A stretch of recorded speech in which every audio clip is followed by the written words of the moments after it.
With great love and respect in my heart, I welcome you to this beautiful Sunday morning from Sonoma. I woke up this morning with a sentence from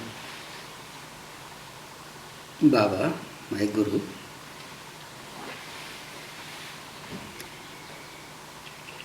In this life that we have received, we receive parents, relatives, or spouse,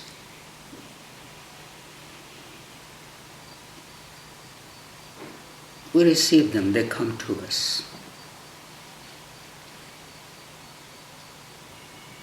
We are related to them.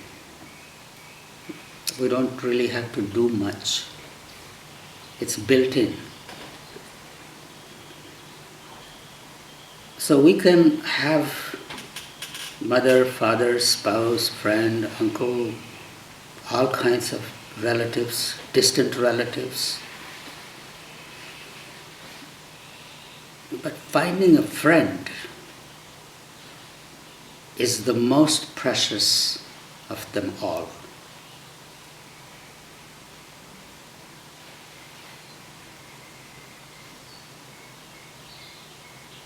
Friend is not just a casual, transactional meet.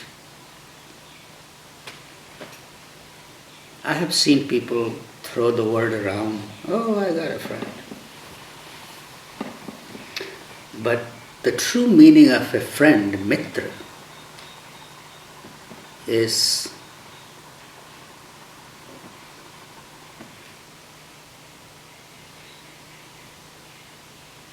beyond description. That the mere thought of that presence in my life gives me trust, gives me confidence, awakens that sweetness.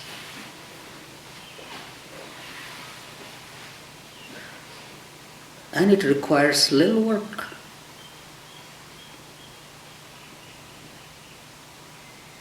Just like we are born in a family, we are built-in mother and father and relatives.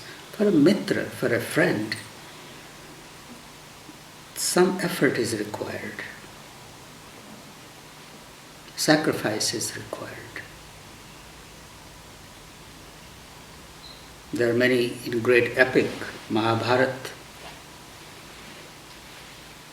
Karna was a warrior. Everybody left Duryodhan, his friend, but Karna was there at the price of his life till the last breath. Many tried to dissuade him. He knew he was fighting against his own brothers, but he had made a promise to be with his friend.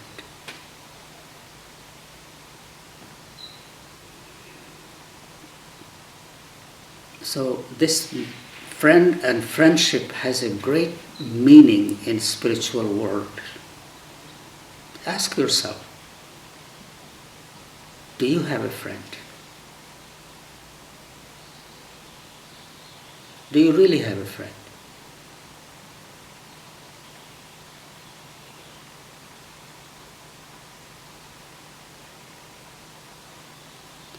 A friend that is there with you unconditionally, who doesn't judge you, doesn't expect anything from you, is there unconditionally.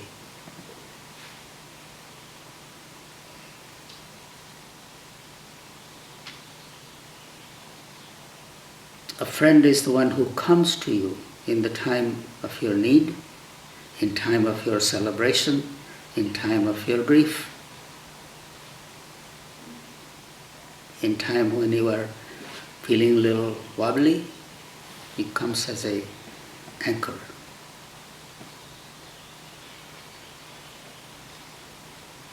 and also comes in your celebrations. Who is that friend?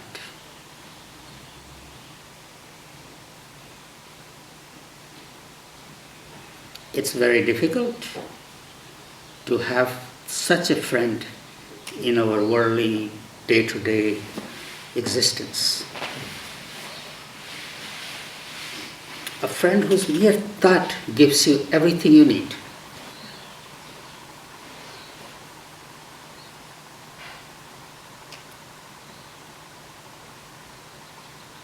There is a sense of feeling protected.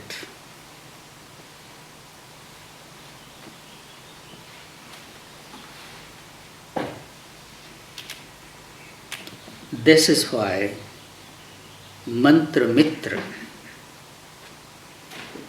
I had never heard of these connecting the two. I had been around many people. But when it came from Baba, it made lots of sense. You have heard me speak many times, Mitra. It was a new concept. It was a concept that came from my guru. It became my own life and experience. Mantra that you have is your Mitra, is your friend. And it's not a casual friend. You are sleeping in the night, you wake up. If this friendship has deepened, your mind goes to the friend first. No matter how you woke up with a pain, you have to do something, some noise outside.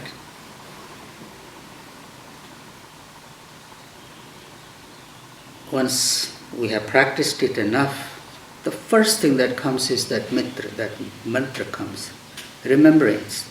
And then you go out, check out what's happening.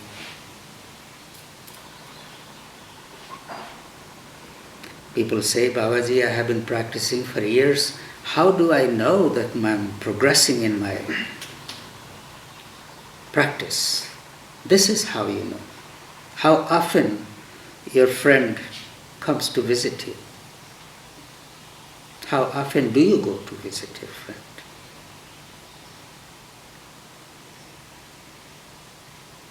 As soon as you wake up first thing in the morning, check in with a friend. Working, walking, running, driving, going to sleep. Once we have practiced it long enough, mantra is going in the background of every activity that we are engaged in. That even a moment, a break from that activity, the mind comes to our mantra.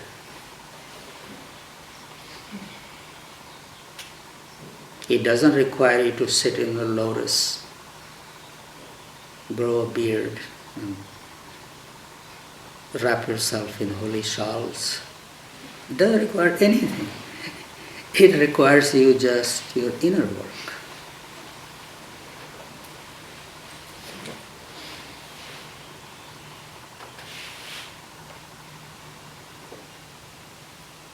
We don't need to read any books about it. You don't need any inner techniques. It's being in the habit of remembrance. We all know what we need to do, what is good for us. We have all the spiritual knowledge. It's more about remembrance. Remembrance. When we are not in the remembrance, mind goes somewhere else, latches onto something else, brings it home. Now I have to deal with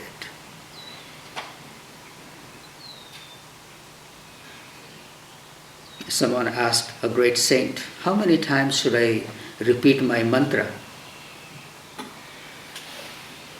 He said, as many breaths you take. May my mantra be on my every breath.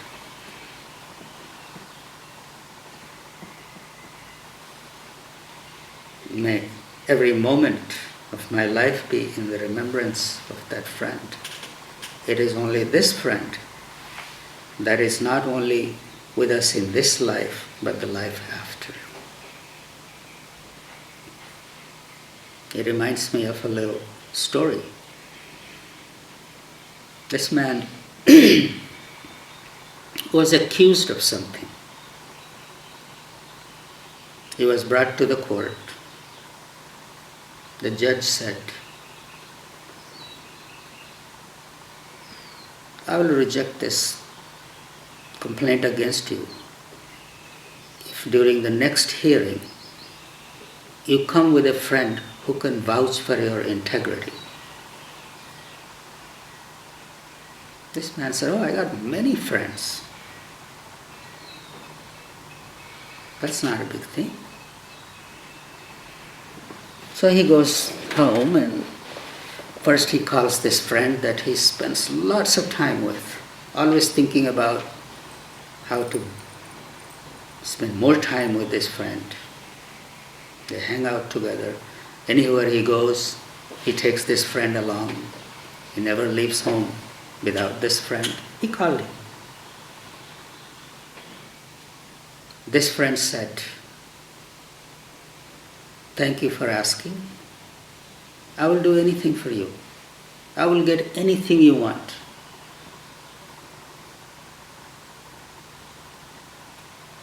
But I can't go there. Then he goes to other friends that he spends a little time, morning, evening.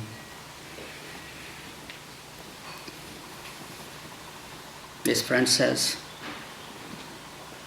thank you for asking. I will come with you, but I cannot enter the courthouse. I could take you to the doorsteps of the courthouse, the gate of the courthouse.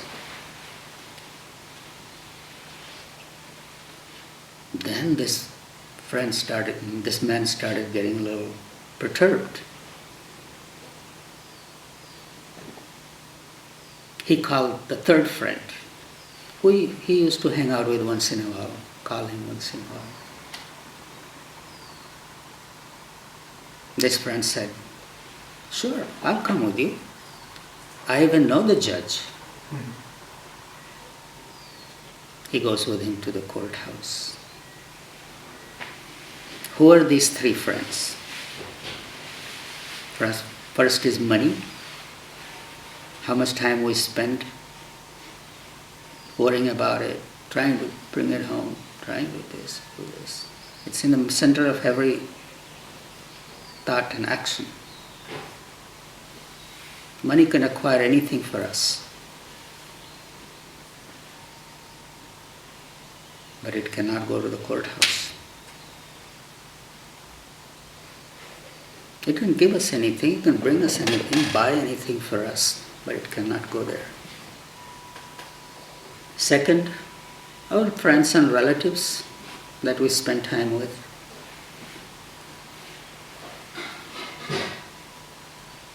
They can take us only up to the gate of the courthouse. They can take this body to the cremation ground, to the burial ground, but cannot go after that.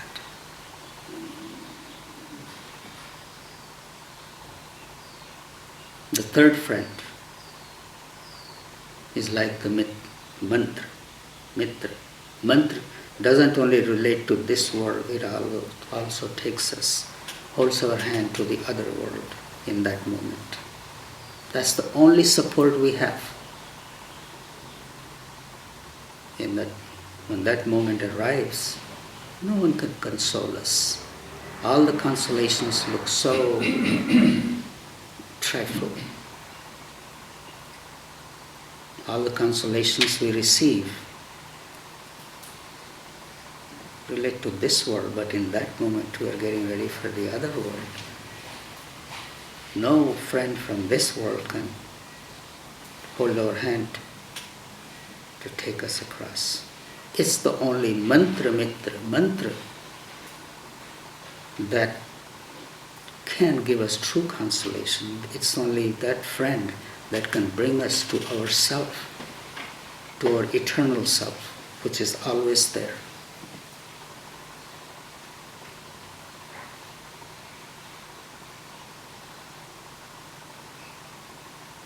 How beautiful it feels when you are really absorbed in your mantra, not thinking about anything, not thinking, wanting anything, or solving anything, or creating anything, destroying anything, nothing. Separate from it all, just being with yourself. How beautiful it feels. There is no worry.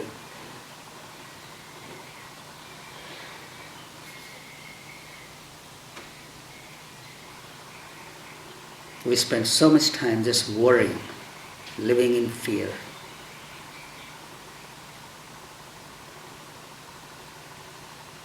Wanting something, living unfulfilled, unsatisfied, all these things relate to this plane. Once in a while it's beautiful to put our mind to the other plane, because that's very much a part of me. When I was living at Sky Farm with Father Dunstan, he had a coffin in his bedroom. His bed was there, but there was a coffin in his bedroom. And that was a practice he had. Every night before going to bed, he will go and lie in there.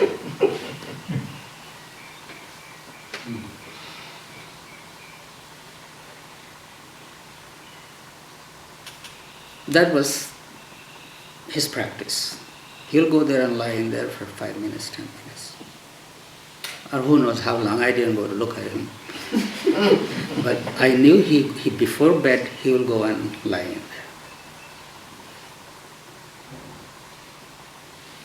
And now I think what a powerful practice it was. That helped him separate his mind from all the worldly transactions, all even our own wishes and desires and aspirations. Because that remembrance of that moment is very freeing, very freeing.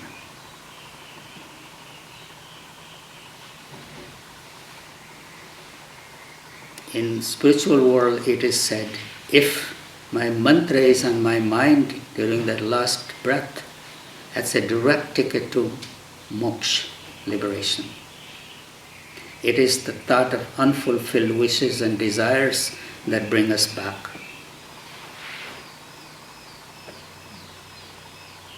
And we all want to be free from the cycle of birth and death. That's moksha. So finding those moments of total acceptance, total being in the moment, total in gratitude, total in how we feel in the presence of that friend.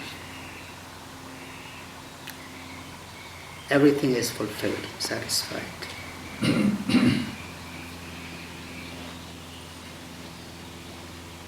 We can have all the worldly relations, but finding a friend is the moment of great achievement. Please do ask if you have a friend, and what is your relationship with this friend.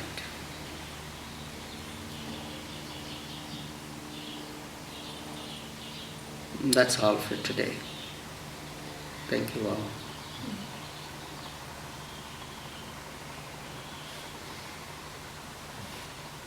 This satsang reminds me, maybe we should have one in the ashram, just send everybody there every night.